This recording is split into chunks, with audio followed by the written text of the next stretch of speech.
Good afternoon. I'm Francis Levy. Ed Nersessian and I are co-directors at Philoctetes Center, and welcome to the Art of the Graphics novel. We want to thank the New York State Council on the Humanities for helping support this particular panel.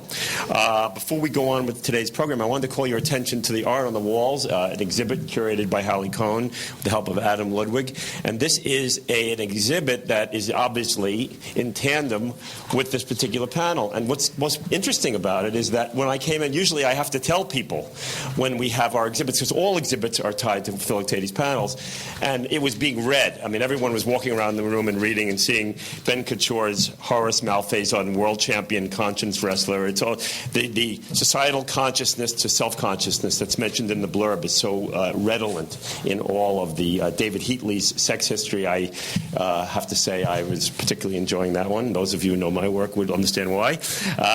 Tracy White's How I Made It to 18 is on that wall over there. And The Kings in Disguise presents the other side of the spectrum, dealing with depression, not on the interior individual level, but on the societal level in Burr and Vance's work. So please take a look at that if you haven't already. Next Sunday, December 12th, our improvisational jazz series, which is a big part of Philoctetes, continues with Living in the Musical Moment. And we have our first Lewis Porter program of the season, which is improvisational structure for 2 keyboards. And Mark Rossi is Lewis's guest. Now, on January 29th, we begin a very exciting series of programs that is, I guess we can say, potentially related to some Templeton work we are doing with the Templeton Foundation, the Big Questions series, The Nature of Reality. January 27th is the first. January 27th? Okay. And on that particular the panel is called The Nature of Reality. And here are some of the thinkers that are on that particular panel. Deepak Chopra, Mark Alford, Professor of Theoretical Physics at Washington University. Stuart Hameroff, Professor of Anesthesiology and Psychology and Director for the Center for Consciousness Studies at the University of Arizona. Susan Martinez-Conde, Lab Director of the Barrow Neurological Institute in Phoenix. David Kleinberg-Levin, former Assistant Professor of Humanities at MIT, who is now a Professor Emeritus of Philosophy, amazing human being, actually. Northwestern, Menace Kafatos, Fletcher Jones, Professor of Computational Physics at Chapman University. And this is the Brain Trust that's going to try to deal with this question. And if they can't, then I don't think anyone can. All Philoctetes events, as I always say, are simulcast, so that if you can't come to that or any event, you simply go to our site, www.philoctetes.org, and like right now, it is on the site being webcast. It also, 3 days later, they are archived, so you can go to philoctetes.org, go to past programming, and you'll be able to see the Art of the Graphics novel, and it's also on our YouTube channel. Lastly, we depend on you for support, and we really need you to contribute. We've gotten a lot of help from Bloomberg. Was one of our most recent contributors. We received a grant from the Bloomberg LP Foundation, but we need your support to continue our efforts here at Philoctetes. I am now pleased to present Hilary Chute. Hilary Chute is the Neubauer. Is that the correct? It is. Neubauer. Neubauer. Family assistant professor in the English. There was a Neubauer here. Is there a relation? Neubauer is the oldest psychologist who died. Oh, but I guess it's different.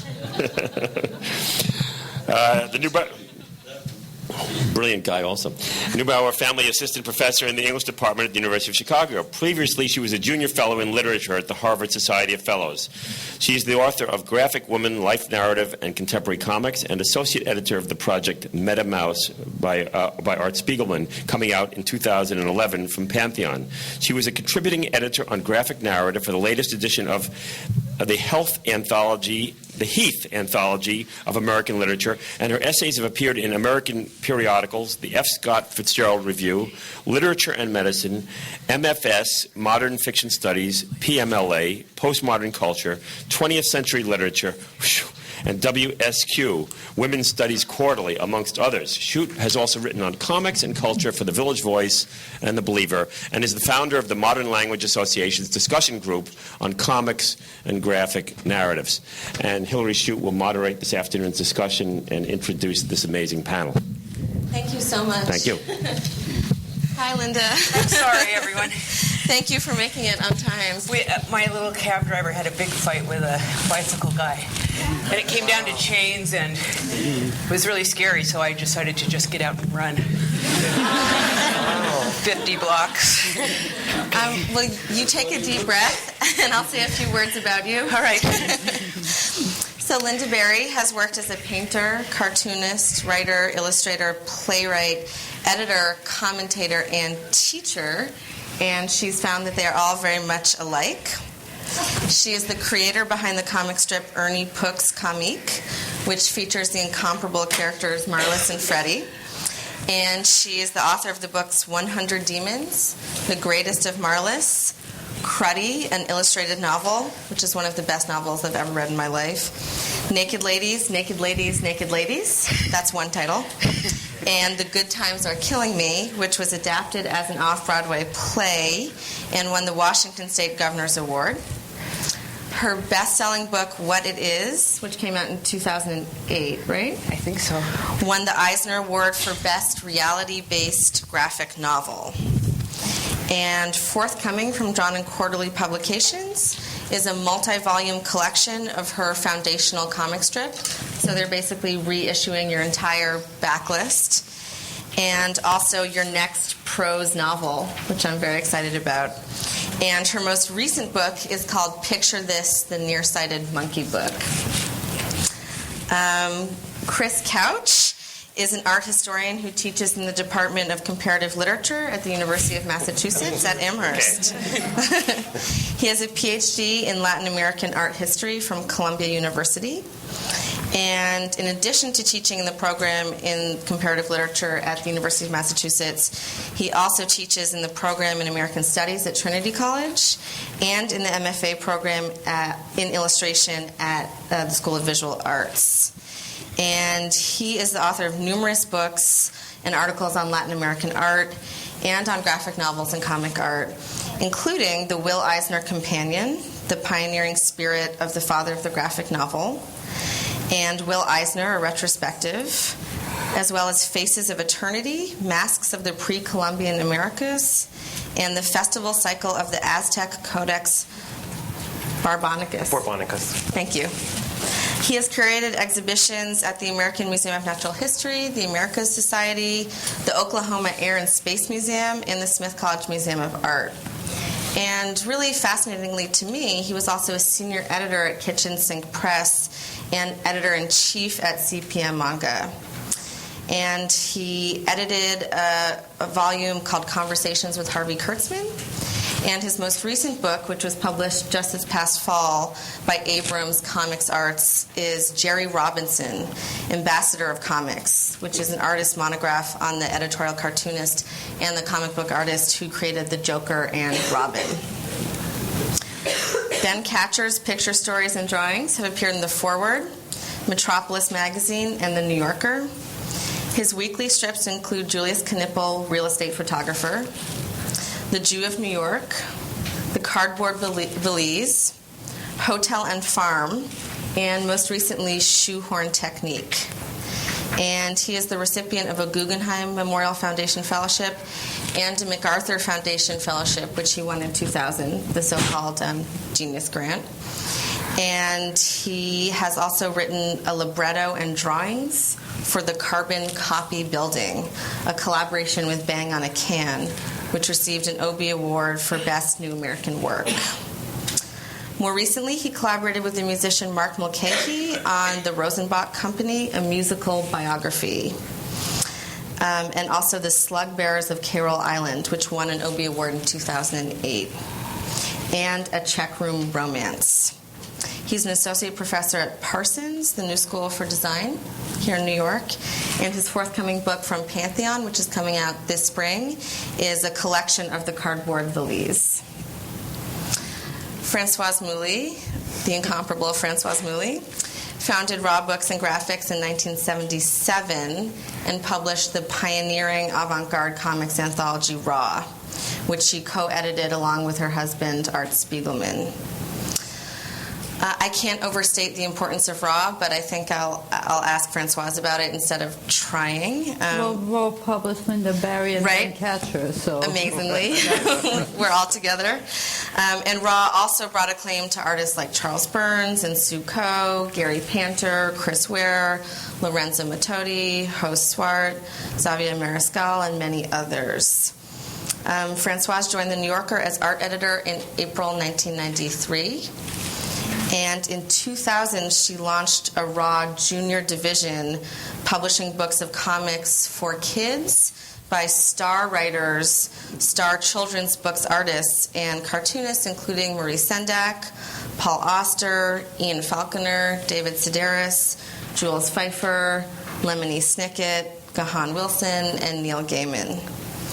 And in 2008, she launched the award-winning Toon Books, which is her own imprint of hardcover comics for emerging readers.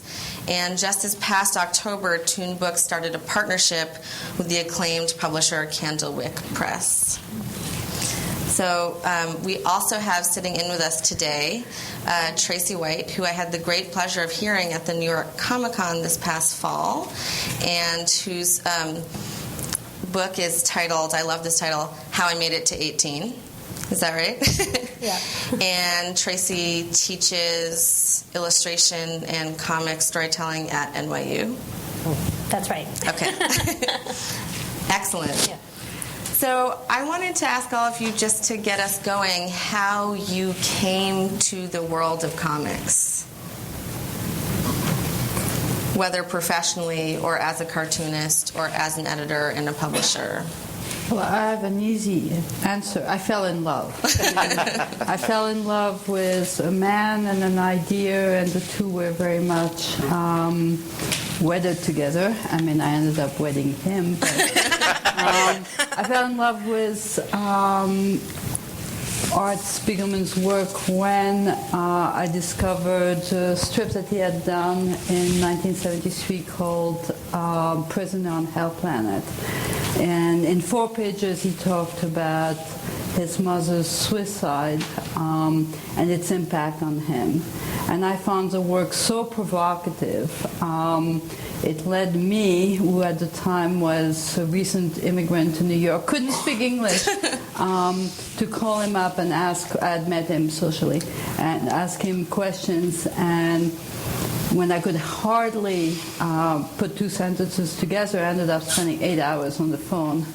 I just couldn't let go. I just needed to know more, simply from what was incipient in that strip. And then I realized firsthand the depths of possibilities in that medium. And when I spent more time with Art, he was an incredibly articulate and generous advocate for the medium that he loved. So the way he courted me was reading Winsor McCay and all of the old comics that he was inspired by, and pointing out so many different rich meanings and interpretations and readings. It was irresistible, and it was completely unique.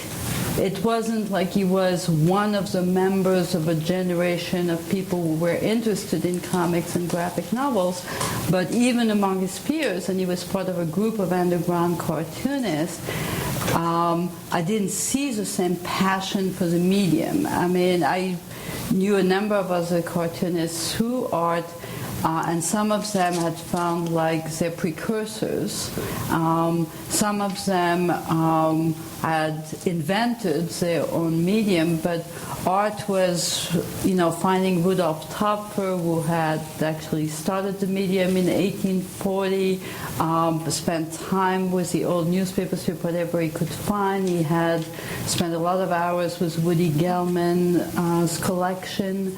So all of the drawings. So it came with, he gave a series of lectures in 1977 or 78 where he talked about the historical and idiosyncratic history of comics. And it really was such a rich field that I couldn't help just dropping everything else, which for me at the time was architecture and Paris and whatever, and just wanting to know more and do more with it. So what was the context that you were coming from in France? Was France in some ways more open in terms of having a comics culture? Well, France had a lot of comics going on. It didn't have the prejudices that Americans had. I could see it because I came from a country that didn't have it, but right. Americans had layers of prejudice against any kind of popular culture. If it was commercials and it couldn't be artistic or literary, there was a kind of like either or, which is not true in France. I mean, something can actually be attended to and popular. That doesn't necessarily mean that it's schlock. Sometimes it is, but it's not a logical connection. Right. It's not a separation. And comics were, when I was growing up, ubiquitous, and they were called the seventh art. I mean, they were considered in the Greek conception of what, all the muses and all of the arts are. It wasn't as narrowed down to what it had become in America, where art was only what was in the galleries or museum, and literature was only what was published by Knopf. Like, there was just a broader, like Georges Simenon, the French don't worry about whether that's popular novel or whether it's literature. I mean, it's well written, so it's under the heading of literature. It's not the same kind of distinction. And similarly with comics, everybody grows up with Tintin or Asterix is an extremely literate comic. It's all about jokes that make sense when you've had 6 or 8 years of Latin in school. It's literally, all the crux of it is, including the name of the character, the IX, all of it is about, certainly up to my generation, everybody grew up with Latin. And that was the most popular comic strip in France. So it wasn't ghettoized. Comics weren't ghettoized. So it was surprising to me to find both the wealth of possibility in comics and how deprecated it was in America and how taken for granted. And then the U.S. also had Senate hearings, actual like senators like holding hearings about how comics perverted the mind of children and they should be banned. And again, it's totally specific to American popular culture, having, after the Hollywood rating system, they wanted a rating system for comics. There's not that same kind of insecurity in France in terms of protecting children from the adult world. Like, if you walk down the street, you see like billboards advertising like lingerie with naked women. I mean, it doesn't have the same kind of puritanical impulses at labeling media. And you walk down the street in New York and you see Calvin Klein ads that I consider extremely pornographic and obscene, but they're not called pornography. It's here there were lots of barriers and ways that comics couldn't be published, couldn't be appreciated by intelligent people. They were deemed only for children. So that's what drew me to the field, is all of the challenges of exploding. So you can't do this, you can't do that. So what was it in Art's piece, The Prisoner on the Hell Planet, that seemed different to you? I think part of it was, the core of it was the honesty with which he addressed the reader. There is a difference between comics and museum art, which is that the artist posits a reader. And the painter is presumed to make a piece for himself and worry less about how it will be looked at, as much as he's in dialogue with his paint. But a cartoonist is in dialogue with a reader. So it's more akin to literature in that way. And all of the comics that I had read as a kid, as an adult, and whatever, kept a fairly opaque surface between the storytelling and how it was told. In Prisoner on Hell Planet, you see the hand, you feel the hand of the real voice. It's as if you were talking to someone. I mean, really face to face. And it's disregarding any kind of polite niceness and what you should say, what you can't say. It was personal in a way that still resonates, I think, when you have now many, many comics. And I think if people don't know graphic novels, they'll discover a really rich world that has happened since then that is true literature at its greatest power of giving you a window onto how somebody thinks. Well, can I add something? Yeah, please. Françoise, when you said you could feel the real hand, I think that for me, there's 1,000 stories about how you get into comics. It depends on how many drinks you've had and who you're talking to. But when I think about it, and for me, I think it started when I was learning the alphabet, and that beautiful thing that they used to do in elementary schools here, which is you'd get a piece of paper that had lines down here and then a blank spot up here. I think they should flip them, but because it would be more like a comic strip. So I remember for every letter that we learned, then we had to make a picture that went with it. And my first memory of it gelling was the letter O. So I did O. And I remember drawing, and I grew up in Seattle, where there were no orange trees or anything tropical. And I was kind of a low man on the totem pole in our classroom. I was kind of the girl that was a little gargoyle-y. And I remember writing O is for orange, or I did something, and then I drew an orange grove, which I'd never seen, and then a little stream going through it. And these girls who were really popular wanted to be my friend because of it. It didn't last much longer than the letter S. But I remember there was this, and there was something about when we learned how to do the alphabet. You're drawing the alphabet when you first learn how to do it. At some point it turns into writing. But prior to that, you're drawing the portrait of each letter, sort of. And what I found was it actually is the hand. And when I wrote a novel, and I always had written by hand, and it was my second novel, actually. So I thought, okay, now I've grown out of this hand stuff, and I read some books on story structure and story arc and the inciting incident and all that stuff that I thought, you had to read those books in order to write a story. It didn't occur to me that the reason we even know about that is because they already exist. It's sort of like thinking the only reason we have teeth is because someone showed us a picture of dentures, And so I'd been trying to write this book on a computer for 10 years, and the problem was I had a delete button, and I could delete anything I felt unsure about, which if I had with my own life, I'd have 27 minutes, maybe. And I got to the point where I was so frustrated, and I knew, but my comics I had no trouble with. I had no trouble writing comics at all. But trying to write this novel, and one day I was in my studio saying this, okay, if it was me doing it, how would I do it? If it was me, it's like, who else? Surprise!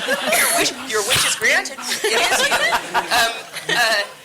And then I thought, well, the first thing I thought was if I was a kid, I always go back to what happened when I was a kid.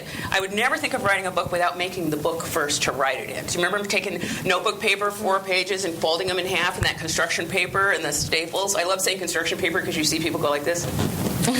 Like if you say copier paper, construction paper.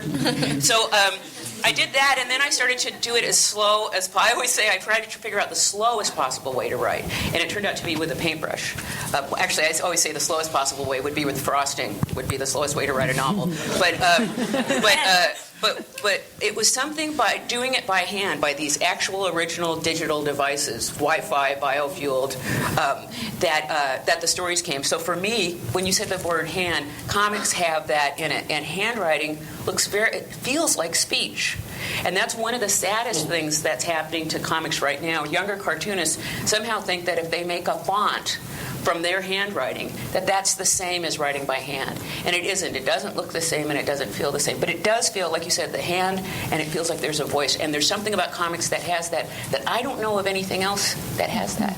But another thing, when you were just saying, I was like, yes. I write also in longhand, although I have a font that I made from my handwriting, but that's only after I know exactly what I'm going to write. But I think one of the other things that's really great about comics, what I love, and when you were saying the construction paper, I mean, you made books, but it was also, I always wrote stories and drew them, and had images, and I don't know, I read a lot of Shel Silverstein, of course comics, but there's something that's really unique to me about comics is that you have this combination of words and images.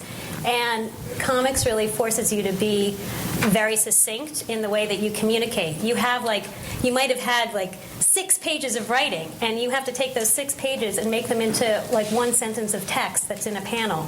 And there's something just really beautiful about that process of boiling down that is very unique to comics. And then you have the drawing that can put the detail back in, but you can also choose to take the drawing and then say, well, what can I strip away and boil that down too until it's just really the essence of the image and the essence of your idea, and those two things combine to communicate your story I think is really the thing that is so amazing to me in comics.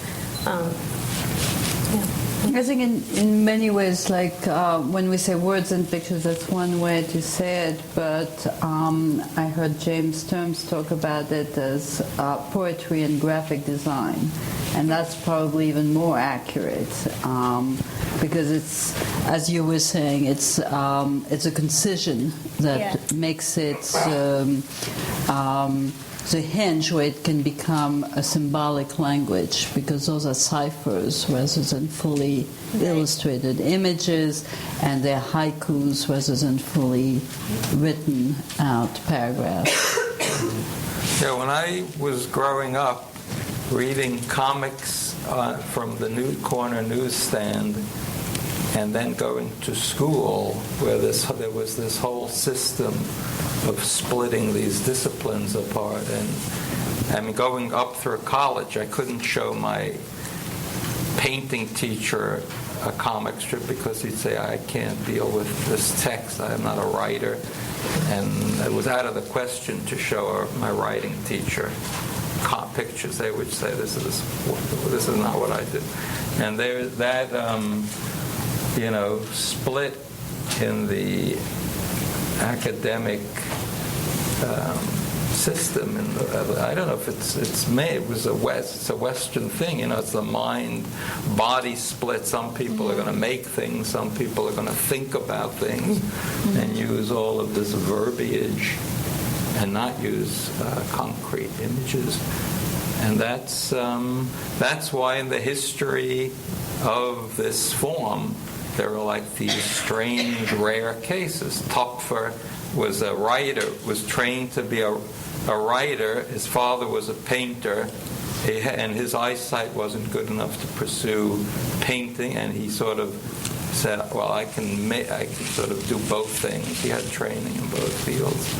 And if you sort of looked at these rare cases, those are these great cartoonists. And everyone else said, forget about it, I'm just a writer. I'm not going to even dabble. Maybe you'd look like an amateur if you dabbled. So there's a whole history of writers who painted, but on the side. And they saw no way of combining the two. And culturally, it would be a disaster to do it for them. So they said, I'll be a writer. Nabokov could draw, but he never made a picture story. But then how did you get over that split? I had a childhood experience of reading these things, and that stuck with me. And so I said, there's a way to do this. There is a way to do it. And I saw great models, and I said, Jules Pfeiffer did it, and Edward Gorey did it. These few models I had. And I outgrew the comics of my childhood. I never liked those stories. I thought those were pretty crummy stories, and I loved the art. I thought some of these artists were amazing, and it was my introduction to Western art. Then was the kryptonite, though, maybe the beginning of a certain... Superman had a weakness. I thought all those stories were pretty lame, and that never grabbed me, especially, and Superman had lousy art, too. So the Marvel comics had some great people drawing them who were kind of sadly trapped in this world of having to write about superheroes. And when they got out of it, Doctor Strange was this story Steve Ditko did, which was about the occult, and it was this insane, it was like a crack in his career. He could have gone on, but he couldn't. He was sort of... So I saw this as a kid, as a child. And my experience, just to give you the reality of what Françoise said, is when I met the woman who became my wife, when she discovered I was a cartoonist, she said, well, sort of put that aside. There was a real prejudice in her mind. It's the opposite from Françoise's narrative. She said, I hate this form that I really think is idiotic. But then I didn't grow up in America. I grew up on the Upper East Side of New York, and it was heavily... there were people who were forbidden to read comics. If your parents were educated, chances are they would forbid you. It's not the government, your parents. I was lucky because my dad bought me comics every weekend when he went to get the paper. We were from the Upper East Side, too. My mother grew up in New York in the golden age of newspaper comics, didn't go to college, and didn't have a prejudice. She thought they were great. Mm-hmm. And my father was from Warsaw, and I don't think he knew a picture story tradition. In the Jewish culture, there's, it really suppresses imagery. I don't think he had he thought of comics as an American. Well, you had the tradition in Vienna, though. You had the Feckel, they had the Karl Kraus and the satirists and the people like that. He didn't know that. He grew up in a religious family in Poland. He didn't know that stuff. Yeah. When he came here, he was a leftist. I just wanted to make a comment about kryptonite, because we're at the Psychoanalytic Institute, and we know where kryptonite comes from, right? It comes from Superman's home planet. So here's this guy that can see through walls, he can jump over buildings, he can burn stuff with his eyes, but if you bring him one pebble from his driveway, that's how I feel about my home life too. Yeah. And I'm like all powerful, and somebody just shows me, here's a picture your mom just called. Should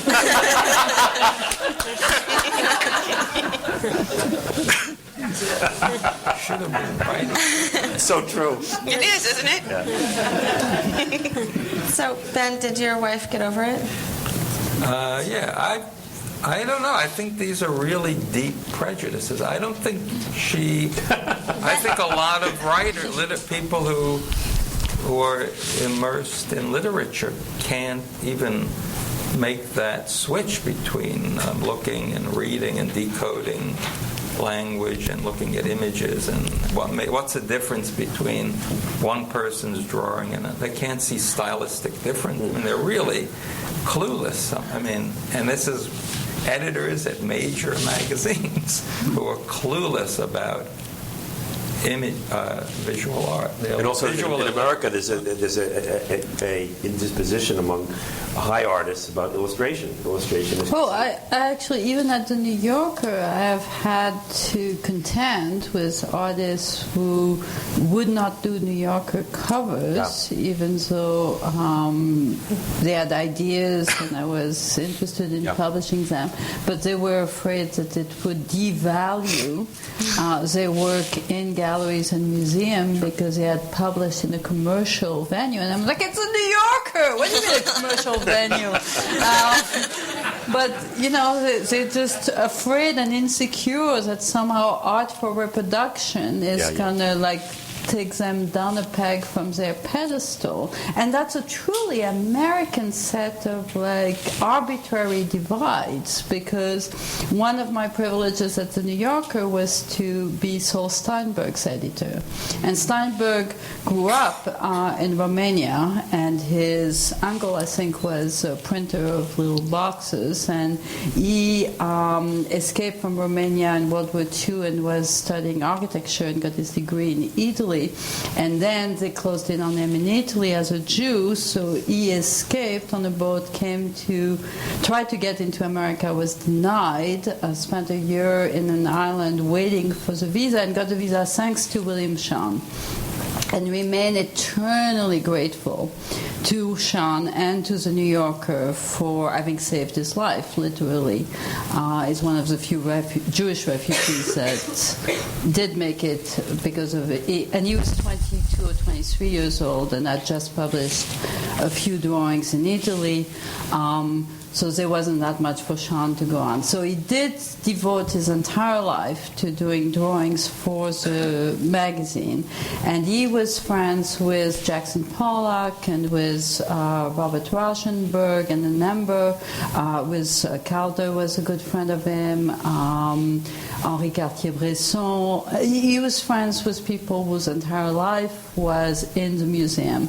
And Saul definitely could have done that, and he could have gone that route, and he chose not to, because he had a basic understanding of the power of art for reproduction. And that's something that cartoonists treasure, value, and devote their life to. Many of them could be museum artists, but they would be isolated, basically doing art for the very few who can own their paintings, or the very rarefied museum-going, well, less so these days, but still. Art for reproduction, which is almost synonymous with comics, graphic novel, whatever you want to call it, implies a certain kind of humility about where you stand vis-a-vis of the viewer or the reader. Do you also think? I'm sorry to interrupt. No, please. Just when you were saying that, I was just thinking. I mean, maybe also, when you make comics, you're a storyteller. Right. First and foremost, I think. I don't know. I can't speak for everyone, but I mean, it's about telling stories to me, and it's great. And I choose to tell them with words and images. It's a great way to do them. I want my stories to get out there to people. You want people to see them, so you want them to be reproduced, and you want them to be disseminated, and not just be in a museum where only a few people can see them. I mean, is that, that's also it's absolutely part of it? Yeah, it's definitely part of it. And in the past 50 years, there's been genuine prejudice against narrative art in the art world. So one cartoonist put it very well. Chris Ware was talking about, if you go to a museum and you're looking at a painting and you don't understand, you think you're an idiot. But if you're reading a comics and you don't understand the comics, you think the cartoonist is an idiot. So that's, the burden of communication is very different when it's reproduced. And that's a profound difference. And I think that, artist Steinberg specifically kept the burden on himself. When you do a magazine cover, you don't do something that's incomprehensible, because it has to be read instantly by people. When you do, a painting in the museums, that actually is, again, less at the service of its audience. So it's true that when you are a cartoonist, that impulse comes from wanting to tell stories and communicate. Lynda is a storyteller. I mean, and cartooning is a great medium for you, but so is writing novels and plays. You want to tell your stories. I imagine you less readily doing some paintings that would hang. I originally was a painter, and I actually was pretty successful. I'd have shows in galleries, and they'd sell out, but I had this feeling that what I was doing was making a bait for the fattest salmon in the river. When they come into the gallery like this, just really fat. And what's one thing that would make them want to open their mouth one more time? And it would just, I had this show, and this woman was really excited about these paintings I had done about these blues singers. She was going on about how authentic they were. It's like, yeah, I was actually there. It's like, yeah, they're very authentic. And I said, and I can remember exactly what I was watching on TV when I made that guitar. And she had this, like, it went, burr, burr, burr, burr, burr. Like the salmon didn't want to bite anymore because I said television. And then the gallery owner took me in the back room and really just gave it to me. You must never tell anyone you watch television while you're making fine art. To hell with this, man. So I stopped. I was so bothered by it. And I was also bothered by galleries that it feels like an intensive care unit to me. You know, like things are very serious if someone's dying and very expensive. So,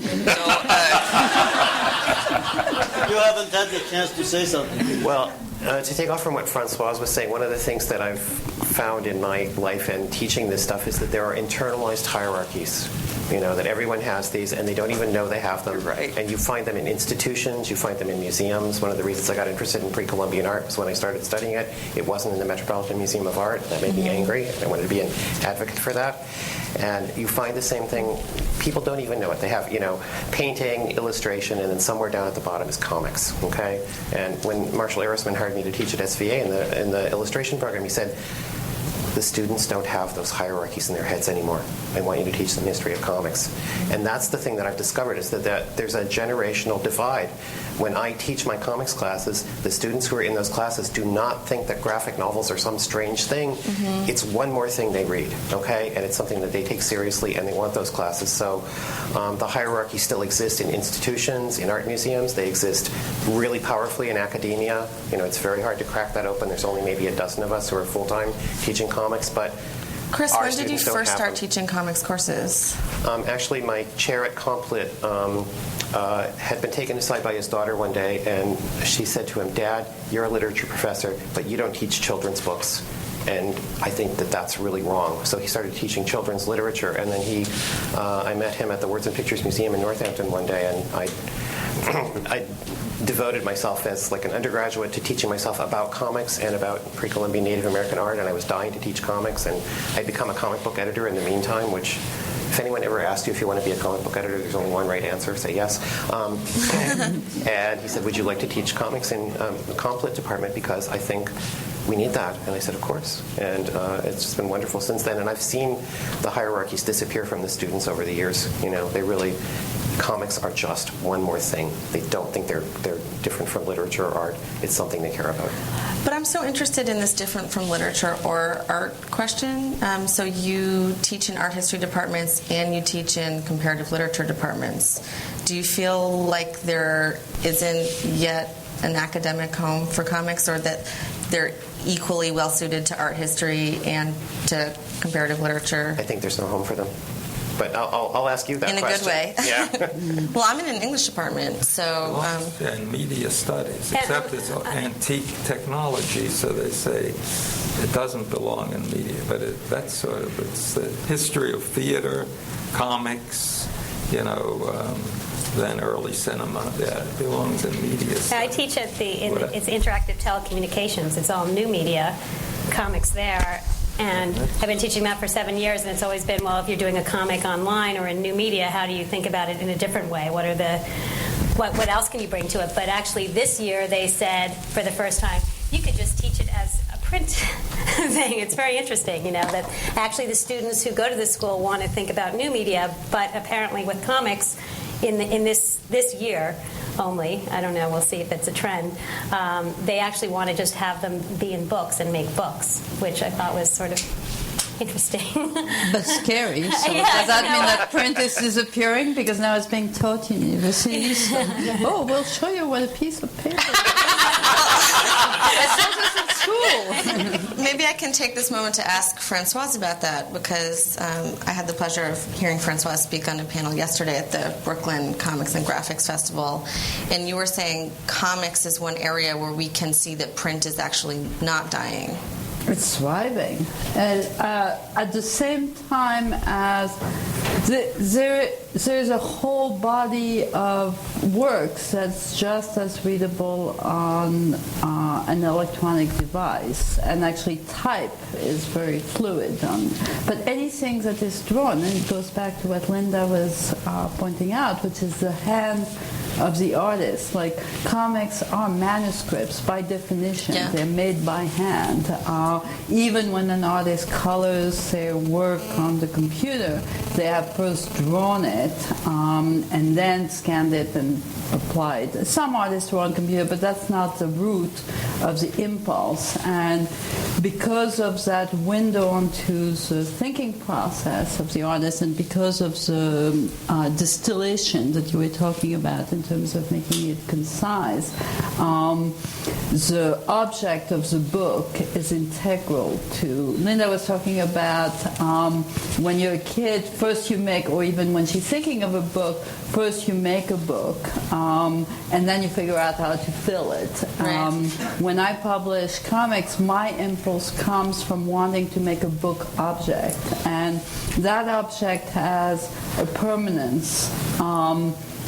When I think about what I'm doing, I'm not thinking about how it will be reviewed in 6 months or what people will think in a year. I think about it existing for somebody 100 years hence, or like 500 years hence. And frankly, like, something on a website doesn't exist in 100 years, but a book will exist, and the book will have the same image on the same page in the same place, and you'll turn the page and the same magic will happen for, the Martian that will come in from the future to look at this artifact.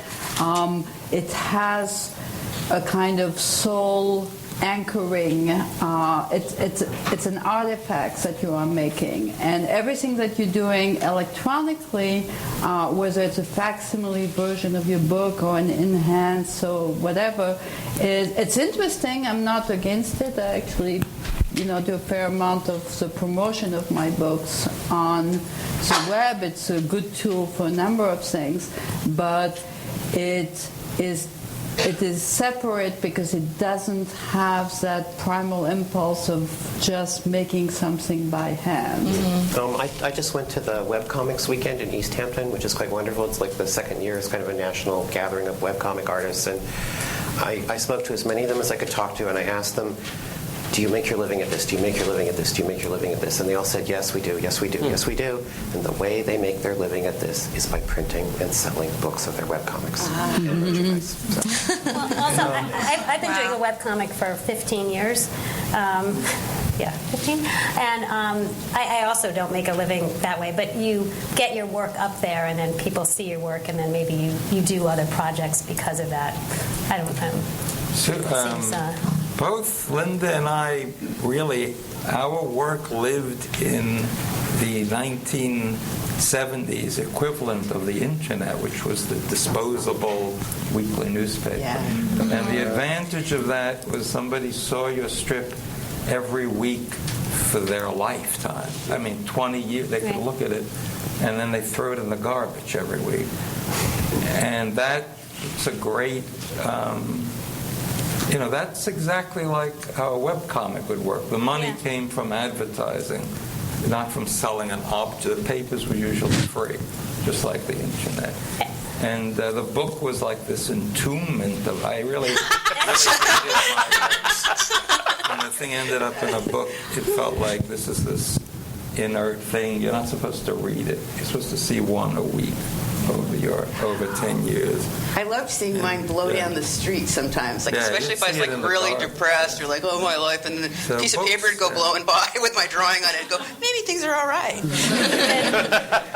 Books were a secondary. It was a way to make some money, but it was an afterthought for me. I agree. And absolutely. graphic novels, publishers never had a way to sell short work. They can't sell poetry or short fiction.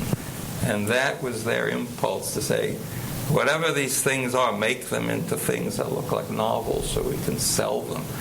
But it's not not the way my strips and your strips existed. There's also that thing, Ben, now that you're bringing it up, my strips aren't they're not meant to be read like a novel where you read one and then read the next and read the next. It is more like a poem. You would never read Emily Dickinson like Evelyn Wood's speed reading. It's like, yeah, I read all of Emily Dickinson. It's not the same thing. Comics have a time. It's a weird...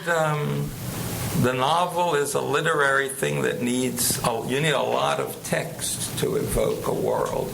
And a comic is this incredibly concise thing. And after one picture, you know the person's worldview. And so you don't need 100 more. But Ben, isn't that why it's good that it ends up in a book? Because the book has the advantage of the permanence. The entombment is great. I'm all for entombment. I don't know. That's just not how my things live. They live in a monthly magazine. People see them in books, but it's not what they were meant. If I could make... if my living was just from that, the book would be besides the point. Well, your characters are like Dickensian, and that's those also appeared. You used to install here in the papers. To play the devil's advocate, you're making the point about a copy, but you've created these characters that could be out of Dickens. But Ben, you've always been a contrarian. Back at the time, I'm just telling you what I did. Actually, this is exactly the same thing as when we were doing Raw. You didn't want us to print your work. Because you didn't want us to reproduce it well. You didn't think it should be I loved the newsprint reproduction. And you I loved the ephemeral and nature you didn't like the idea of Raw because it was so good paper and lot size. It wasn't that. It was pretty ephemeral. Magazines are pretty easily thrown out. But fortunately, the world doesn't heed your desire. Most of my readers knew my work from the disposable weekly. Yeah. That's just how it is. But then you can go back to it, and one of the things that comics have, as well as this, daily comic strip, is a pleasure of rereading. A lot like poetry. They can hold up to a second reading. Some things can't. Yeah. Maybe this is a moment for you to talk about what you were thinking about when you decided to start Raw. Well, just, arguing with people like that. It wasn't just Ben. Also, Ben was pretty hard not to crack, but, art was part of the underground comics, and all of those underground cartoonists were doing phenomenally interesting work. Justin Green did Binky Brown and the Virgin Mary. Bill Griffiths was doing ZP's A Pinhead. Robert Crumb was the center of that scene doing Zap. And all of this stuff was done as disposables throughout the bowl, literally to be read on the toilet and when you're stoned, but nothing else. It's not to be taken seriously. And I'm not saying that that's not a perfectly valid. I think it's actually an incredibly healthy and generative attitude, but it also allowed me to say, but I also, at the same time, as it should be this disposable thing, it shouldn't just only be that. Mm-hmm. And if we want to make people realize the potential of the medium, we shouldn't feed it's just garbage, it's just trash, it's so disposable newsprint. No one thought Sunday comics. They read them and they were incredibly influential on the culture. And that was it. They were disposable Sunday things. And in those years, they were rarely reprinted. They were not. Yeah, Woody Gelman was trying to do. No, way before, while they were happening. Chester Gould wasn't worrying about collecting this stuff in books. It was so vibrant.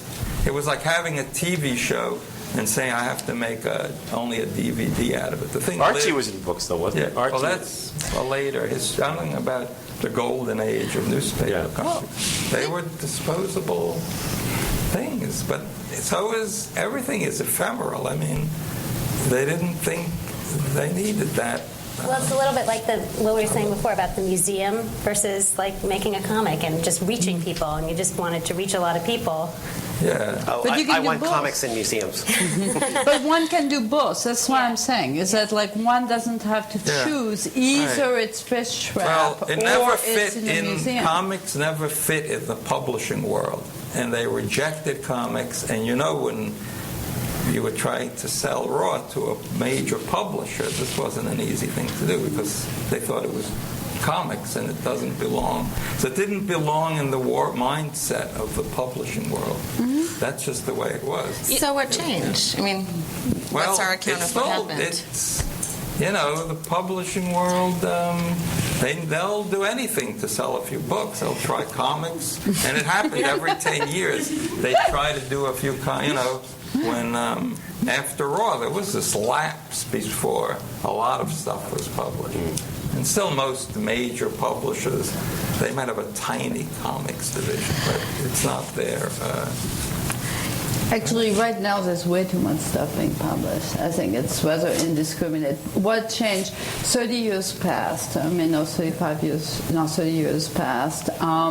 And Mouse had an enormous influence. And then Mouse is a book that actually reached outside of the comics fan audience, and all of a sudden made it possible for people that weren't necessarily conversant with the form to say, hey, there's such a book. There would be plenty of other books that came after, such as Persepolis by Martin Satrapi, and there were some of the comics that then got packaged in that format because what Ben said is true, is that publishers want to publish anything that anybody is willing to read, so once there's possible sales, then they put out. Why did it take a long time? Because it's not that obvious. It's a very slow medium. It's a very labor-intensive medium, so it took a book that got published last year by David Mazzucchelli was 10 years in the making. Charles Flint published a book, Black Hole, that was also 10 to 14 years in the making. There's a number of serious artists. Lynda's book was, you hadn't published a book for 10 or 15 years? Yeah, because I couldn't find anybody who wanted to. Yeah. But I want to say something about what you were saying about the difference between reading a comic every week in a newspaper on badly reproduced, which I'm a fan of bad reproduction as well, and then reading it in a book. And I think it's like how I had to look at art in a gallery. Art was in a gallery, and I would look at a painting, and I couldn't figure out how I felt about it. But if I imagined it in a gas station or in a place where they change your muffler, then I could figure out. I could have a relationship with it. And it's the same as reading a poem by Emily Dickinson in a book or having it memorized in your head where it's part of your day. And I think that both of those things are completely different experiences, and it makes sense that you would prefer one and you might prefer another, and that I'm sort of bisexual about the whole thing. I like you both. Well, one is a newspaper. You pick it up. It was part of people's weekly routine. They go shopping, and on a certain day they can pick it up and read it. And it doesn't have all the cultural baggage of books. And, this is a serious thing now because a publisher has approved it. It's nothing. It's what you wrap the garbage in. It's a gas station. If it's not great. And the other thing is it lives in their life over years, and most people don't look at Rembrandt every week, but they looked at my drawings every That's week. true. And I have books of Rembrandt I haven't taken off the shelf. That's true. For years. But Ben, can't it be both? I mean, It can't is both. Tracy do it a is web both. comic and then it's gathered as a book? Absolutely, it is both. I'm just saying these are the different levels that comics have existed on. One was the traditional one of ephemera, and now, there's this other one that might happen. It happens for people. But, it's not to discount the other one. That's all. I'd like to say something about the underground comics movement, which I think is really important for comics internationally. And, of course, Art Spiegelman was one of the, and is one of the great underground cartoonists and participated in that movement. And it was disposable. But there's another thing that happens in that moment with underground comics, which is that artists decide that they want to be comics artists in the way that other artists do. They'll starve, they'll do whatever it takes, they believe it's an art form, they bring a passion to it.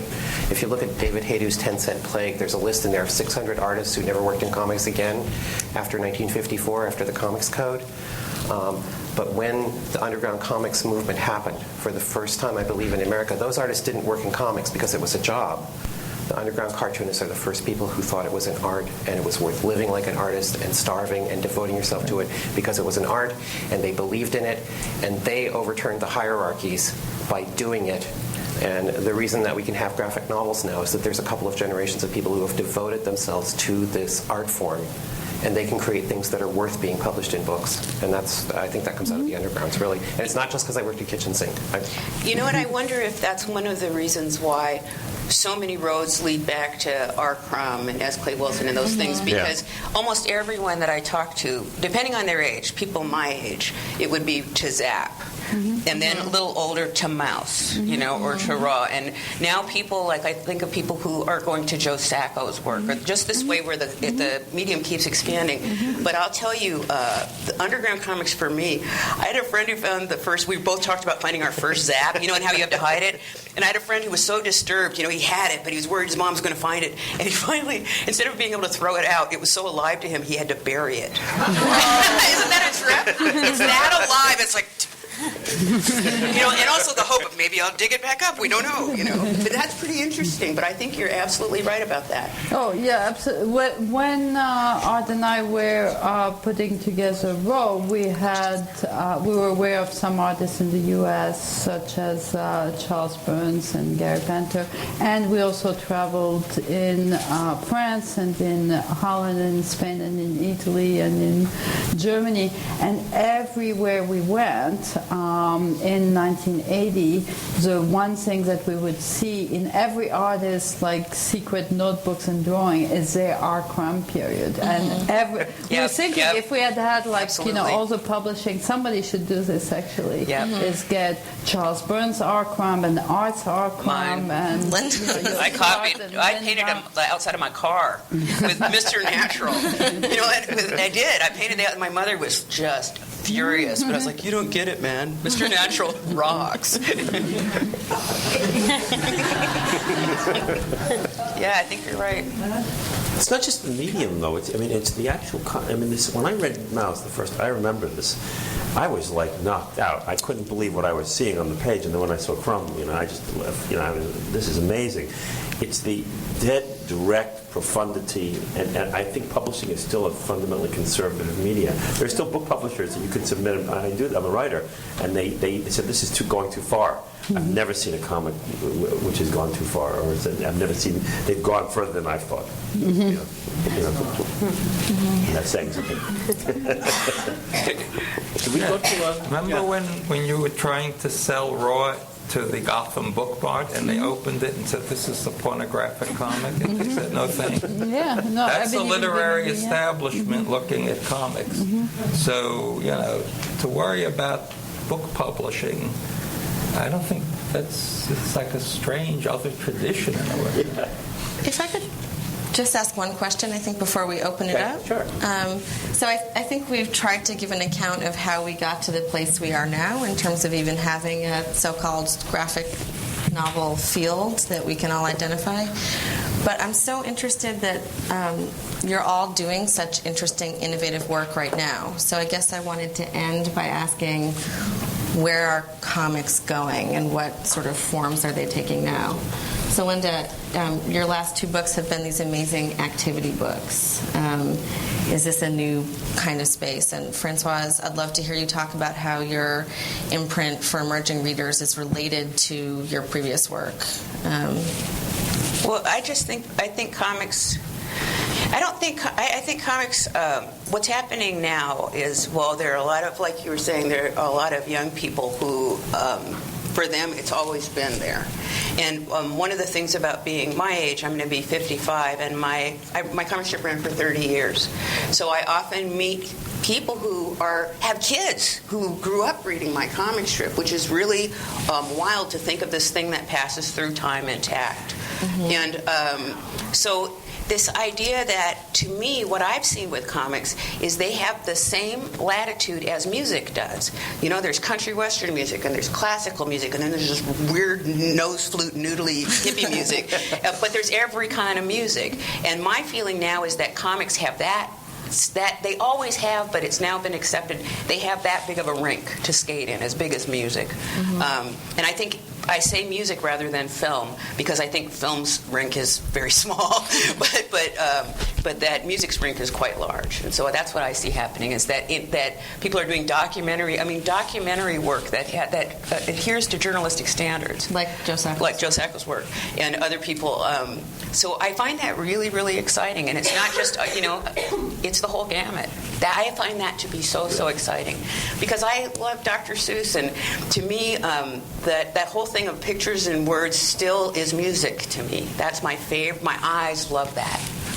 There's also, besides the different genres, I think it is also, there's so many comics that you can put into different forms. And when I say that, it's not that you do a comic online that is meant to be printed out into a book, which my comics online, they can't live anywhere else because they're just in that medium. And I think that I see that with my students. They're exploring, well, how can I maybe make a three-dimensional comic? How can I do this? And, how am I going to tell my story with the visual language of comics and the digital tools of whichever medium I'm working in, which is, aside from just, is it autobiographical? Is it documentary? It's just, I think that ring is also the different media that you can put it into. And if you're really thinking about it, how is it different in this medium? It's not just that I'm making a book and I'm putting it on an iPad, but if I'm doing it on an iPad and there are these kinds of things that I can do technically with it, how does that work within my story? Like you have your story and then you think, well, maybe, I can, there are, just different things that I can really think about thoughtfully that can be part of the narrative that only lives within this iPad because it's unique to that format. And I think that those things will continue to happen because I'm sure when you were at the webcomics weekend, there are people who are doing lots of interesting things with digital media and how they tell their stories and kind of reinventing that. I'm going back to something, that the first place that text and image was put together, which is the theater, and pre-print, and even more ephemeral than a weekly newspaper, which is a night in the theater, which is dissolves that night. And I do a lot of music theater with Mark Mulcahy, and but I use my drawings in that, so people are seeing my autographic voice as like an actor in the show. That interests me. That's even more ephemeral, harder to make a living at than any of the comics. It's like a big business next to theater. That's true. That's what I'm doing. I like the thing that you said about theater dissolving in the night. It's pretty ephemeral. Well, I do children's book because that's the last frontier, and I wish somebody else would do it, but nobody else seems to be trying to tackle that. And I believe that that's what creates a future, is kids falling in love with books the same way I fell in love with books when I was that age, and that's not going to happen with a website or Sesame Street, or it has to go. It's a little bit what we were talking about before, and you mentioned this, Lynda, that the child is pre-literate, so she hasn't yet subsumed everything into a verbal way of apprehending things. She mimes, she smells, she touches, she hears, she sees. All of this is a multimodal experience for her when she's 4 or 5 years old, and the book has to do with the attention given to her by the teacher or the parent, and the turning of the page and that physical thing. It's that little Madeleine that is going to form all of her to literacy, and literacy is like a structure for understanding the chaos of information in the world, and books are uniquely suited for this, and especially visual books, picture books and comics, because of that element of distillation, condensation, and the labor intensiveness of it. So I think that doing comics for very young kids creates an intelligent audience, and therefore creates a future for comics. So. From everything I can see, my students still want printed books. Mm-hmm. Studies have shown they want printed textbooks, and they buy books. They need them. They need them. Well, I loved what you said yesterday at the thing about you can do pre-press, you can do more beautiful books than you ever could, and so much less expensively, and I think that's appealing to them. Well, even your body, when you're reading something, like I'm very, very nearsighted, but I can still read like this, and I can see perfectly, and I can't do that with my computer. I just absolutely, I tried, but it, yeah, you can make the type big, but it's that having and you can lay in bed, and you can do just what you can do, move your body, and when you're reading like the newspaper, you can lean over it, you can eat over it. Small viewer, you could come on. I guess I could. iPad, you could probably. It ain't the same, though. It ain't the same. We'll open it up to questions. Paper and ink didn't grow in the Garden of Eden. They're high-tech manufacturing. It's like a computer. That's true. But you can still hold them up to your eye. Yeah, but you can hold a pixel up. I mean, you can hold screens. They're all you can, man. I don't see a big technological difference. So if you have a question, come up, and if you're a comic book artist or you want to promote yourself, feel free to promote yourself. And be totally self. No, if you hold print up to your eye, you can't. It doesn't. It's resolution. Say who and introduce yourself. Yeah, my name is Barry, and I'm going to be very mindful of time, so I will be brief in my own. I did a master's thesis 30-odd years ago called Visual Education. So I've been obsessed, and I really appreciate and value your heartfelt connection, because I think the future is here. But I'm just going to throw out a couple of ideas, so like a smorgasbord, and any reactions that you could have would be greatly appreciated. Carl Jung basically said image is everything. He said, unfortunately, it's going to take 600 years for the rest of the world to catch on. So if the collective unconscious, its creative human potentiality, speaks a language of vision, and, words, as you would say, are like significance, talking to significance, and echo talking to an echo and expecting an answer, where an image has transformational energy, which gives you the impetus to form your own opinions and meaning out of things.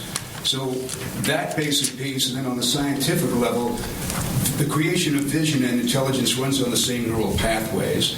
When you open up your vision, your peripheral vision, like natives do, we're capable of being aware of 7 streams of awareness simultaneously. Robert Altman was a bombardier and a machine gunner in World War II. He had the same thing. It was also called samurai vision. His movie shows 6 simultaneous plots right out of that. So we could effectively expand our creative intelligence 700% by doing what we're trained to do, which is look at statics, letters, which takes 6 and converts it to 1.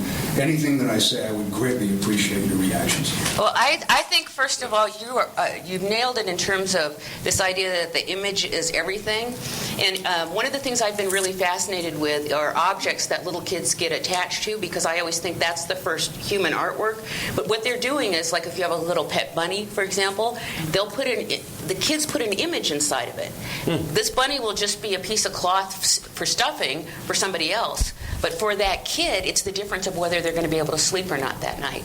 And so what's interesting is I think all the arts anything that we call the arts are a container for that very thing called the image. And this idea of the peripheral vision, like expanding it, it's such an interesting idea, because even if one does it consciously, like during your day, just trying to expand it, you have a completely different physical feeling. And I believe with all my heart that this use of images has an absolute biological function that is the corollary to our immune system for our bodies. It's like an immune system or a like an immune system for our mental health. And human beings don't exist without it. And they certainly, you'll see that urge to put something alive in an inanimate object begins before speech. Yeah. And one of the reasons why you'll see kids, the grumpiest old uncle you have who just won't do anything, he just hates everything, but he loves his new nephew. So suddenly he'll sing with the nephew, he'll dance with the nephew, they'll make sculptures to knock him down, he'll draw. And it's not because being around that kid is not intimidating, so I feel free to draw. It's because it's a language. And it's a language that language is based on. So any kid in any part, a little baby in any part of the world, you can sing to and they can sing back before talking. So I think you really nailed, at least for me, and if I look really excited, it's because of what you said. I think you really nailed, for me, what the whole core of this is all about. Well, it's the Tower of Babel being an institution. 1,500 words for mom. I spent a lifetime figuring out how to say mom. Yeah. Well, 10 PhDs. I think the reason a lot of people make comics is because they distrust both word by itself and image by itself. The picture needs an explanation, and pictures can be incredibly misleading, and words can be just verbiage that mean nothing. I mean, they're just symbols that if you don't speak the language, you don't even know what it means. It's gibberish. So this form corrects. It's a corrective. It just operates as this endless corrective. You say the word, you look at the picture, then the picture changes because of the word, and it goes on like that. And I've had to somehow try to understand things that I have done more instinctively than intellectually, such as falling in love with comics. But when I've talked to Dr. Barbara Spursky, who is a prof of psychology at Stanford and at Columbia, she points out that one of the powers of comics is the fact that it's multimodal, and the child, up till the moment where he or she learns to read, function in a fully multimodal mode, such as if you say you have the kids over and their friends, and you're saying hey, it's 4 o'clock, it's snack time. I used to speak French to my kids, and I would say this in French, and they would all come over. Why? Because there's the sound of what I'm saying, and there's the smell of cookies in the air, and there's the fact that the stomach is growling, and there's a context, and there's this other kid running to the kitchen, and it happens to be snack time. So they're not separating the semantic meaning of the words. They're seeing it in this entire multi-sensory context of all meaning is embedded in all the different ways. And print, or the audio track, is such an abstraction that cannot have this richness of experience. We as adults have been training ourselves. All of our education is to try to reduce everything to only one of the 700%. I mean, to barely 100% of that. But comics, by at least getting 2 sets of words and picture, also capture facial expressions, body posture. When I work with artists on editing comics, the size of the panel matters. It carries meaning. The size of the types, the ways of font is related. So all of the information is given in at least 4 or 5 tracks. So it's as if you were comparing the note of one instrument of music to a symphonic rendering of the same melody. Usually you get your information just through one instrument giving you the melody, and in comics you get this full symphonic orchestration with many different ways of rendering that. And it has a kind of confusion. You were talking about people who have ceased to be able to get that fuller picture. but it also has that visceral hold if you haven't learned how to read comics, and you're reading something where the artist has used all of the possible tools of the language, such as my first experience with art's work. It was just overwhelming in its impact, because it wasn't just word and pictures, but it was also the way they were arranged and interlocked with each other, that all went to give you a complexity of information that is seldom attainable in other ways. So, other questions? Could I ask a question? Who are you? I'm Ellen Weir. I'm a painter. And my question is this. My friend, James, who's the book review editor for BarnesandNoble.com, told me that he thought reading silently to oneself was a 12th century invention. That is, not reading choir graduals that are meant for a group. I wondered if that sense of privacy, if you feel that it's changing with the way our kids read as an audience now, on the web and on the screen and Facebook. What's private anymore? Is reading private? Is it changing? Thanks. I have a friend who started going blind when he was 19. His name is Ryan Knighton. He's a Canadian author, and he teaches writing. And so I asked him, how do you teach writing? Dude, you can't see. How can you read your students' their submissions? And he has text to speech function on his computer, and he has to give each student a different voice. They don't all sound like Stephen Hawking anymore. And so what I started to do was he sent me some pieces of his writing, and I asked him how he writes. Well, he has a computer that talks to him as he's writing. He gave me an example. It was crappity crap crap. This is crap crap. I can hear it. Crappity crap crap crap. Anyway. When he told me about this, and he says that there is a distinct difference between listening to a story and reading it with your eyes. So you saying that was so interesting to me, this idea that might have been more like musical notation at some point, meant to be read out loud.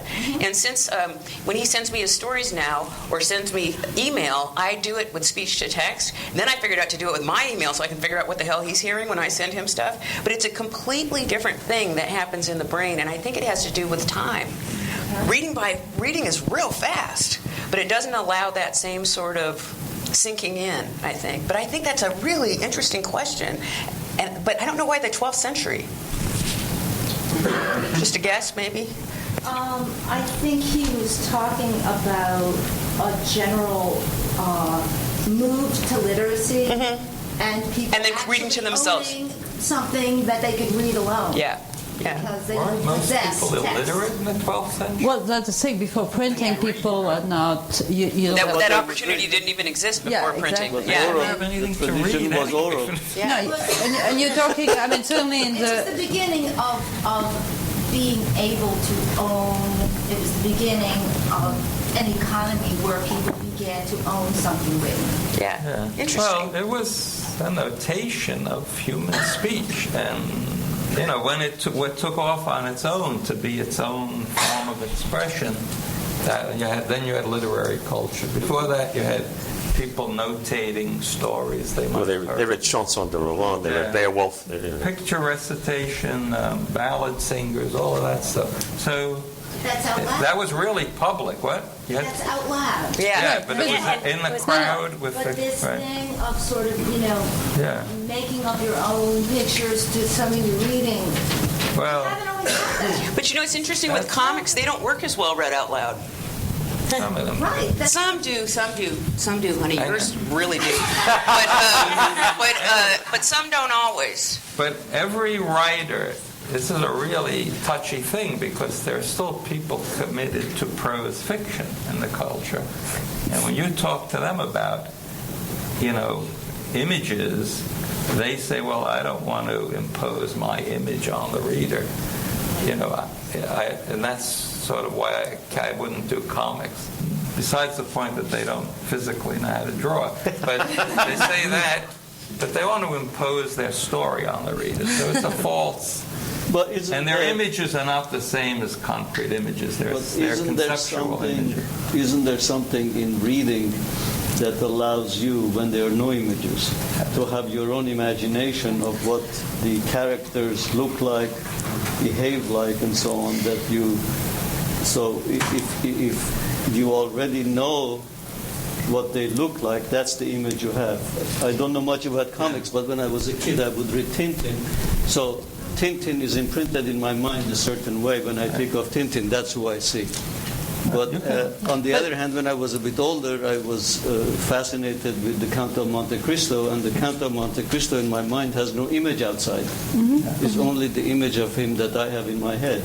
Is it an image? Is it really a can you put it on paper? I couldn't draw it. Right. So I maintain that it's not an image at all. It's a conceptual. It's a construct of a guy with a certain kind of hat and a certain kind of face, but it's not an image. But the thing is that when I see movies where they bring various Counts of Monte Cristo, I never liked it. Because I like the one that is in my head. That's not the Count of Monte Cristo.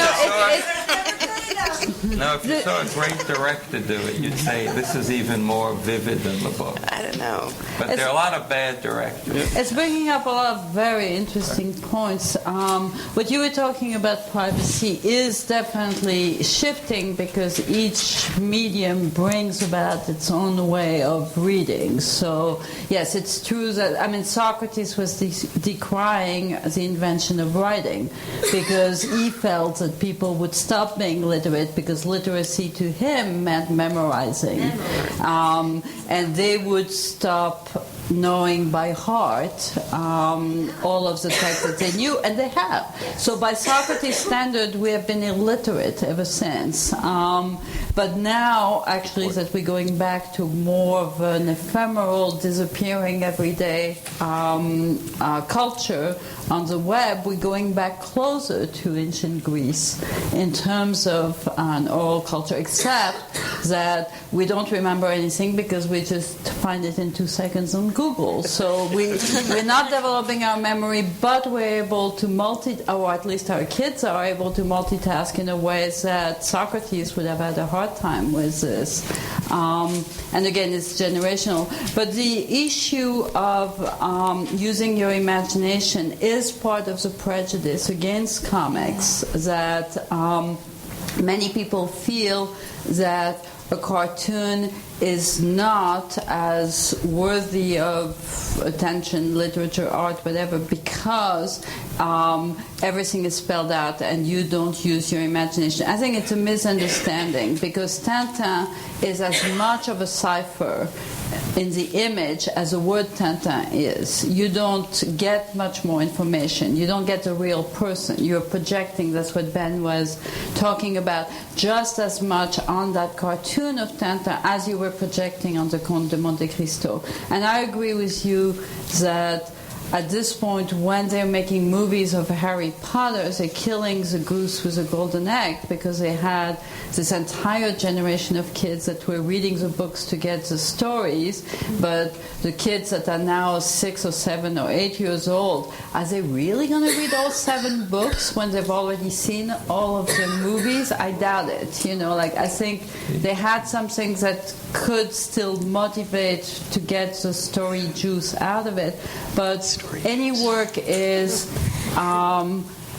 full of possible interpretation. Some of it is a story, some of it is the way it's written. And there are work where even if you know the story, you still want to see the movie because it's beautifully made. So maybe you just saw some badly made movies of the But also the comics don't have if you just look at these things on the wall, there's not all the detail. You have to fill in a lot for yourself. They're creating some part of it, but not the whole picture. Yeah, this is Well, the question is, do they stimulate as much your creating those other aspects or not? I think it's part of the formal grammar of comics, and that's actually one of the things that fascinates me about comics as a form. So there are all sorts of spaces for reader participation. In fact, yesterday, Lynda said the cartoonist should only really give you half when we were talking about comic storytelling. So to me, there are two fundamental spaces for reader participation that are really fascinating. One, there's the gutter space, right? So between each frame, say on one of Ben's pages there, the reader is filling in the causality in a way. What happens from A to B? There's a white space in between A and B. And it's very evocative, and it's really a work of the reader projecting the narrative and creating the narrative. And also, since comics aren't illustrative, they're not redundant, it's not that the words and pictures match or synthesize, there's also that disjunct between word and image that the reader is always trying to figure out, right? The words, for example, in the text box above an image don't illustrate, right? They're not the same. It's not a matchup. It's two different narrative tracks. The other thing is these classic pieces of prose fiction are not dealing with spatial drama, because you can't describe space with words. And comics are dealing with spatial drama, how far somebody's nose is from their mouth. And that's not... And so then when you get a mediocre director taking a book that doesn't deal with spatial drama and they cast the wrong actor, they've ruined. They've ruined. Well, let me interrupt a second here. Are we having a fire drill? This is the curator. Hi. I just wanted to use a little of our technology. We have a live chat, and we've asked people to write in any comments who are watching this as we live stream it. So I wanted to give one of our viewers an opportunity. And so Julia Gran, who is both an illustrator and an educator, I think it's a little much what you're speaking of, but she asks, what do you think about the fact that, according to the New York Times, parents are now pushing their children to skip over pictures and go to chapter books? And I think you have covered some of that. Yeah, I think that's a PR spin.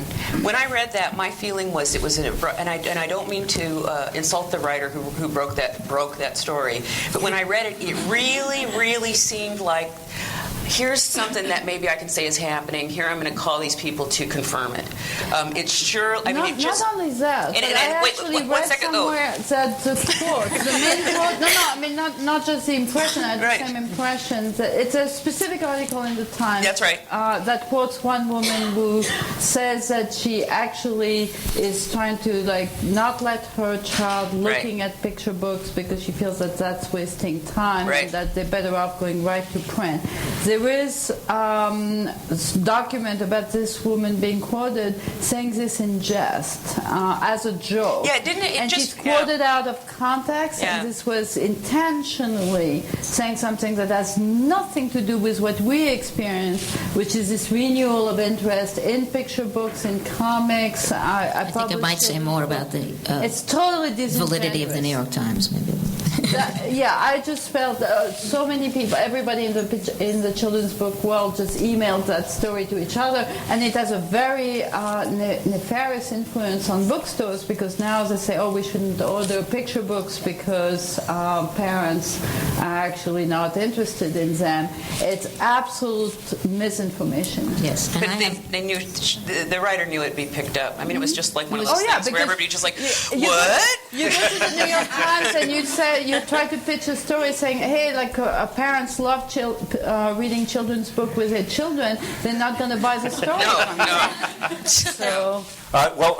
One moment. That gentleman was first, and then you're second. Okay, you've been waiting a while, and then you're next. Definitely next. Hello. Hi. Hi, Peter. I'm Peter Cooper. At these events, there's always somebody who comes up to the stand who doesn't actually have a question. They just want a grandstand, and nobody was doing that, so I thought I should. Should really step up and do that. But anyway, first of all, just thank you so much, because what you've been doing and has been has informed my life, and that it's a little scary to think that after what seems to be a lifetime of studying comics, to come to something like this and hear them discussed and realize how much deeper you can go and how many more things you can think about, and that Socrates is coming up in the same breath as comics, and people are going, it's so lovely. And that one thing that struck me that you didn't mention and I was curious about was Mad Magazine, in the context of what underground comics looked at, that what Crumb or whatever was so influenced by, that launched him, and Harvey Kurtzman in particular, but also the very interesting aspect of how you all got started, and the way that, for example, that Ben was putting up his comic in the window of, I think it was Gray's Papaya, and in a little box that he built with a light behind it. And I would just periodically go by it was like a kosher dairy place in the Lower East Side that you went around on a weekly basis putting that up. And was that the Garden Cafeteria? No. B&H. B&H.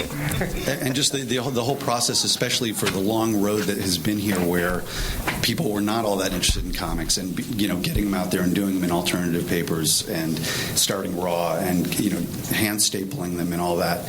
And here's my big grandstand moment, and I really do apologize in advance, because I hate this aspect of being a cartoonist, but self-promotion is one of those crappy deals that we have to do, and especially when there's an eye that's looking at me from the internet. I feel World War III is a magazine that I started 30 years ago with a friend when we were in art school. Ben did typesetting on our first issue, and separations for the cover, and we actually were sharing a long-arm stapler with Art and Françoise, whether they knew it or not. And we're having our 30th anniversary exhibition, Exit Art, this Tuesday night. Exits on 36th Street and 10th Avenue, and that's all I have to say. Good. But thank you so much. Everybody go. Thank you.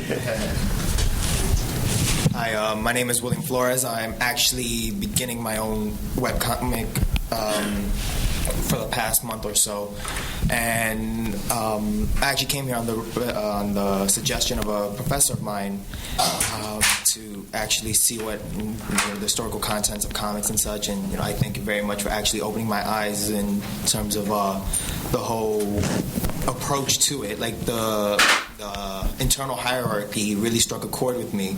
Also, what I really wanted to get at was the idea that the idea of artists give half and half. I believe you mentioned something about that.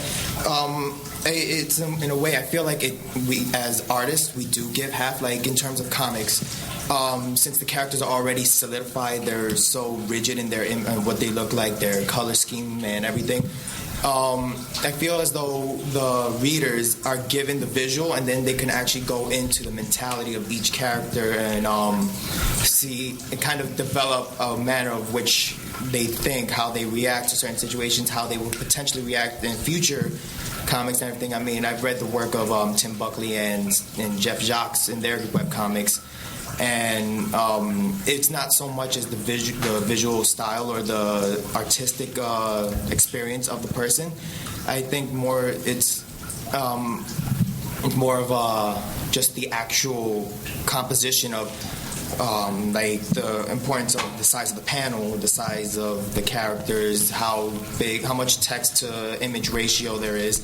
One question I really want to ask is, as of beginning to develop your own comic, whether it be web-based or print-based, what would be the most integral part of actually tackling the situation? Because I remember as a kid in high school, like I would read web comics and I would read the occasional Marvel comic, and it seemed like, draw a bunch of pictures, write a bunch of words, make sense, and that's that. But actually going into it and developing these characters, having their own different personalities, I feel like a schizophrenic at times, just because when you're writing these stories, you have to think in 6 different mindsets. And I guess this is just more of a question that I know a lot of upcoming artists want to know. What's the most important idea to tackle? I think it's the same thing as getting to know somebody. One of the ways to get to know somebody is to spend time around them, reliable time. Like think about the kids that you knew in elementary school who you just knew because you had to sit by them every dang day or watch them eat their lunch. And after a while, you know which kid will trade that that bologna sandwich for your terrible one. And one of the things that you brought up that I think is so interesting is this idea that there's the character that we see on the page, but we can answer questions about them, like which one's more likely to get drunk and ride around with that guy, right. you know? So I think the most important thing that you can do as a cartoonist is spend reliable time with your characters and keep an open mind while you're drawing them, but reliable time. They need to know when you're going to show up. And other than that, the natural process, well, I think happens. But if you don't have that, and oftentimes people who make comics think, oh, I need to know what my venue is first, or I need to know what's going to happen here, I need to know what the story is. And I had this friend who, his girlfriend broke up with him, so then he was talking to me about, when I have my next girlfriend, I'm going to do this and this and this and this and this. And I said, you know, you're forgetting the fact that there's going to be another human being there. And, you know, that might have an opinion about that. But comics characters are much like that. And in the same thing that I said about that little kid that had the bunny that could put the character inside of it, that's what's going to happen with your comics if you show up every day and share your lunch. Okay. Well, that and probably maybe not self-editing and just letting, you know, before, like somehow letting the idea out before you say, oh, crappity, crap, and just letting it come out even if you think it might not be good and staying with it. So when you say self-editing, you mean like don't second guess whatever you write? Yeah, just pretty much. Or what the character's going to say. Like I have a friend who... Like just let it happen. I have a friend who says stuff like, I completely agree with what I think you're about to say. Well, we do that with our characters quite a bit, you know. Right. So we should go to the next questioner. Oh, sure, no problem. Thanks. And also, I want to say that when we're done here, there's books for sale right over there. So you're next. All right, just let me just Gene Simmons it up for a moment and self-promote myself. My comic is called La Vida del Fuego. It'll be up pretty much within the next month or so. Remember the name, lvdfcomic.com. Thank you. Thank you, and good luck with it, by the way. Thank you. Hi there. My name is Gabe Greenberg. I'm a philosopher and I study the semantics of pictures. So anyone who's worked on comics or studied them closely knows that there's a lot of grammar involved. There's all these decisions to make about do you use speech balloons, what kind of speech balloons, the narrative text, how do the frames relate to each other, and on and on. There's a lot of decisions to make. The language itself obviously has a grammar, but in the modern era it's heavily policed. So, starting first grade, we're taught how to write. But you don't learn how to draw a comic in first grade. So there's a lot of options about what's the correct way to draw a comic. So I'm curious, especially for the artists, how much do you strive to make your comics especially systematic? What are the factors that go into choosing the system you use? And are there times when you think, well, maybe I'll just ditch the convention of speech balloons or ditch the convention of frames and try to rethink this? Or have you been like, these are the conventions of comics that inherit them, I'm going to go forward with them? Well, for me, it's sort of like I never think about that stuff because it's sort of like saying, Barbie, Ken, we're about to play. It's going to be a 3-act. First you're going to meet, there's going to be some attraction, then there'll be conflict. Another Ken doll will come in and you'll feel attraction, both of you, for him. And then somehow it works out, and then the denouement. For me, if I'm thinking about any of that, I'm not making my comic strip. Yeah. I'm just not there at all. But I think in a weird way, you don't get to pick. It's sort of like, I don't know if it happened to you, but every year in elementary school or junior high, I would swear I was going to change my personality completely. I'm going to be shy this year, And I would try, it would only last 2 days before my normal personality just find a way to leak out. And I think that's the same thing with comics or dancing or anything else. But anyway, pictures, though, are not a language in that they use conventional symbols. Lynda Barry's people are very different than mine. Yeah. If I draw a little girl, it's not a little girl leg. So the word little girl does not apply to that. Those are really subtle nonverbal differentiations. And it's not a language. It's the language part of the words. That is a language. And if you know English, you can read my strips. But I think it's a big confusion in the world of semiotics, saying that pictures and words are sort of on this even playing ground. I think one is full of materiality, and everybody uses a different kind of ink, and everybody uses the same words. I mean, they're typeset differently, but they're exchangeable symbols, so I wouldn't confuse the two. I had in mind more of the things like structure. how your frames relate to each other, how the text relates to the pictures. Some people don't want to make that experimentation a big part of their story. Some people, that is the whole story. And I think from, somebody like Chris Ware to somebody like Lynda Barry, you'll see that spectrum. She doesn't want you to worry about how this is working. It just works. He wants you to always think about how does this thing work? How do we even read comics? So, or he's wants actually the reader to work. Yeah. So that's the spectrum of. I had a teacher recently who was attending something about comics for kids, and she used a metaphor which I had not heard until now, which I thought was really very apt. She's saying, "Oh, I get it. Comics are like jigsaw puzzles, and it's up to you to make the whole picture." And I think that's really sweet. I mean, what Hillary is talking about, like the gap between the picture, well, that's fine to describe the work that the reader has to do when you have a sequential narrative and you're building the sequence. And that's one possible thing to talk about inference and deduction. So you're given the pieces. But I like that metaphor of jigsaw puzzle because it's even more open-ended. Mm-hmm. And yes, there is a shape given by the creator, by the artist, by the writer to each piece.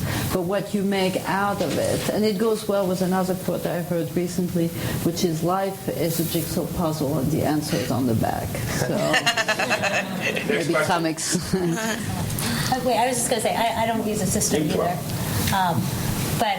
And I feel like it's a little like I would always try and change my handwriting, and I could never change my handwriting. I couldn't even think of changing my personality, but you just don't. It's just that's what comes out in a way, and it just seems right. Yeah. I wanted to give a little coda to that too, which is, for me, comics is one of the most synesthetic of media because you really are using so many different senses at once, and I think it calls into question just kind of the reading text is one thing, but you're so involved with comics, and another level of language that you have, which goes beyond like a grammar of structure, is artistic style. And intelligent artists will use artistic style as a reference. In Jimmy Corrigan, Chris Ware uses American Impressionism, 30s comics, and there's a whole language that works on an entirely other level of artistic styles that Ashcan school art is very important for comics, especially in Will Eisner's work. And these are things that artistic styles that you have emotional and social associations with, and they can deploy those, and the reader isn't even aware that they function in amazing ways in comics. Yeah, I agree. Yeah. My name is Richard Olin Fisher. I'm an entertainer. I was interested, you guys have brought up film 2 or 3 times, but no one has mentioned animation. And I was wondering if you had worked in or experimented in that field and what your thoughts were, the way it relates maybe closer to film than to the way that you guys work. Well, I like to work by myself a lot, and the problem it would be a problem for me and a joy for others, is that animation automatically includes more people. And that would be not so good for, because I don't like to comb my hair or brush my teeth, or I like to stay in my pajamas, and that wouldn't work so well for the people. It worked for me, but not for the people I was working with. I've done some animations for TV and for online, and I actually do a lot of the work by myself, but in the end I do work with people, but I don't mind occasionally working with people. I think it's like, yay, here's a person, because I spend a lot of time talking to my cats and muttering to myself, and I also think that what's really interesting for me with animation is that you get this other thing that you can play with, which is audio that you don't have in a comic, and I like to think about how just music or audio can help. It gets mixed into the narrative and tells the story, and I don't know if that answers the question. And the addition of the element of time as well. Yeah. But but because I really like comics, my animations are pretty slow. They're more like and a comic or something. I mean, it's a medium in and of itself that has a history and creators that are really important, and it has some similarities, but they're not even that interesting, frankly, in terms of comparing comics to any of the other media, except to see how specific they are. And I know quite a few people who have done some of both, but I would say the core of their work is in their comics, because that's where you are to a creator, and then everything else. And there are some very well-known cartoonists who have, just their known body of work is in animation series, but the source of their creativity is in their comic. Like Matt Groening. Yeah, that's true for Matt as well.